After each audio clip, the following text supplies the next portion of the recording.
পতিত স্বৈরাচার পার্শ্ববর্তী দেশে আছেন, তিনি বলছেন তিনি নাকি বাংলাদেশের প্রধানমন্ত্রী।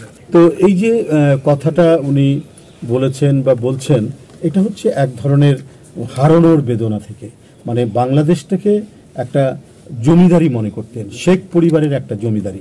এখানে যত কাঁঠাল গাছ, যত আম গাছ, যত পুকুর, যত জায়গা জমি, এটা হচ্ছে সব শেখ পরিবারের, না হলে তার যে নায়েব, গোমস্তা এবং প্রজারা আছে আওয়ামী লীগ, যুবলীগ, ছাত্রলীগের, তাদের।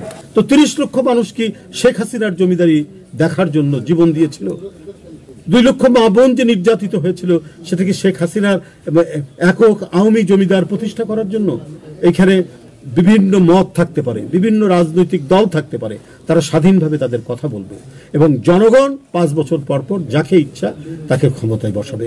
এইটাই তো ছিল মুক্তিযুদ্ধের মূল স্পিরিট, এটাই চেতনা। কিন্তু তারা ভিন্ন একটি চেতনার কথা বলে, অর্থাৎ আওয়ামী চেতনাকে প্রতিষ্ঠা করা। আওয়ামী চেতনা মানেই হচ্ছে তো আপনার বাকশাল, এক দল, একজন ব্যক্তি। ওই দেশের মানুষের সেন্টিমেন্ট বুঝতে পারেনি বলেই সে মনে করেছে যে এইভাবেই গুলি করে হত্যা করলে যে আমি হয়তো আজীবন প্রধানমন্ত্রী থাকবে। কিন্তু ও জানে না, ও তো যুদ্ধও দেখেনি, এই প্রধানমন্ত্রী তো যুদ্ধও দেখেনি। ৭১ সালে মৃত্যুর হত্যালীলা সে বাংলাদেশে চালিয়েছে।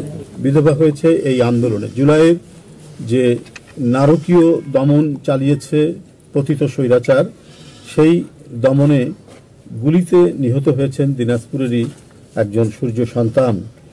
সে তার নিহত সেই পরিবারে তার বিধবা স্ত্রীকে আমরা দেখা করতে এসেছি। গণমাধ্যমে প্রকাশিত হওয়ার পরে আমাদের দলের ভারপ্রাপ্ত চেয়ারম্যান, দেশনায়ক, এই গণজাগরণের যিনি অন্যতম তুর্যবাদক, ভারপ্রাপ্ত চেয়ারম্যান তারেক রহমান সাহেব এই ঘটনাটি দেখে তিনি পাঠিয়েছেন।